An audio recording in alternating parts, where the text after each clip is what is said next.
A Constituição Cubana. Interpretação de Edson Pinto Coelho. No preâmbulo da Constituição Cubana, encontramos um texto que se apresenta como uma ode à libertação do povo e à luta contra o colonialismo espanhol e o imperialismo norte-americano, mas que, na realidade, oculta uma contradição central. O mesmo Estado que se ergue como libertador converteu-se em opressor do seu próprio povo. Ao exaltar Martí, Fidel Castro, Che Guevara e os clássicos do marxismo como se fossem figuras sagradas de uma religião secular, a Constituição abandona o papel de pacto social e transforma-se num instrumento de legitimação da ideologia oficial e dos seus líderes. A liberdade prometida contra o inimigo externo converte-se em submissão interna, onde a soberania é monopolizada por um partido único e onde a dignidade do homem, proclamada por Martí como fundamento da República, é reduzida ao culto dos heróis revolucionários.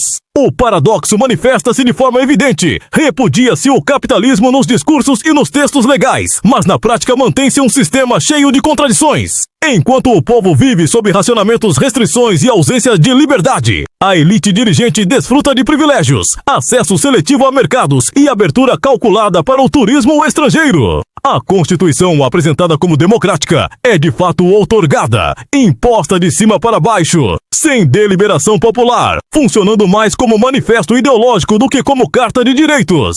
A soberania do povo não se expressa, mas é estatizada, apropriada por uma minoria que governa em nome de uma revolução que se perpetua como dogma. Nesse contexto, a idolatria política torna-se parte essencial da estrutura de poder. Martí, Fidel e Che substituem símbolos religiosos e são erigidos em mártires de uma fé revolucionária. Não se trata de enaltecer ideias universais de liberdade e dignidade, mas de consolidar um personalismo político que concentra legitimidade nos líderes e não na lei ou na vontade popular.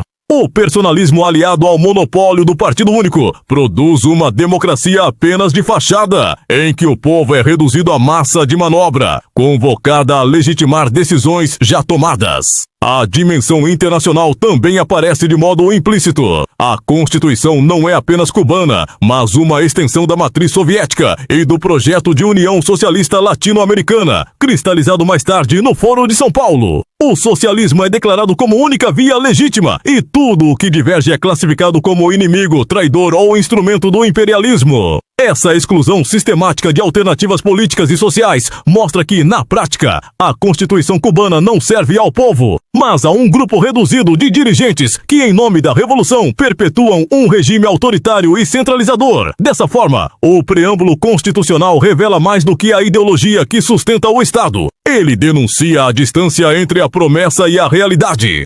O que deveria ser o culto da dignidade plena do homem torna-se culto aos líderes e ao partido. O que se anuncia como libertação do povo traduz-se em repressão. E o que se declara como repúdio ao capitalismo esconde privilégios e desigualdades. A Constituição cubana não é, em essência, um pacto do povo com o povo, mas sim uma carta ideológica que reafirma o domínio de poucos sobre a vida de muitos. Edson Pinto Coelho. Exaltam Martí, Fidel, Guevara como santos de uma fé sem Deus, mas escondem no canto da palavra o cárcere erguido para os seus.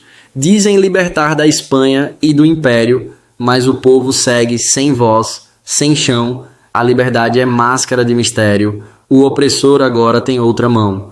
Repudiam o capital em seus altares, mas negociam ouro com estrangeiros, um povo racionado em seus lares, enquanto reis festejam nos banquetes inteiros. A Constituição não é pacto nem contrato. É bandeira de partido único e fechado, um texto que proclama ser democrático, mas que nasceu de cima, já decretado. Eis o paradoxo. Prometem o homem digno, mas veneram líderes como deuses eternos. A lei não é do povo. É só o hino dos que governam com dogmas modernos. Assim a revolução se fez religião. O homem não é fim, mas mero instrumento.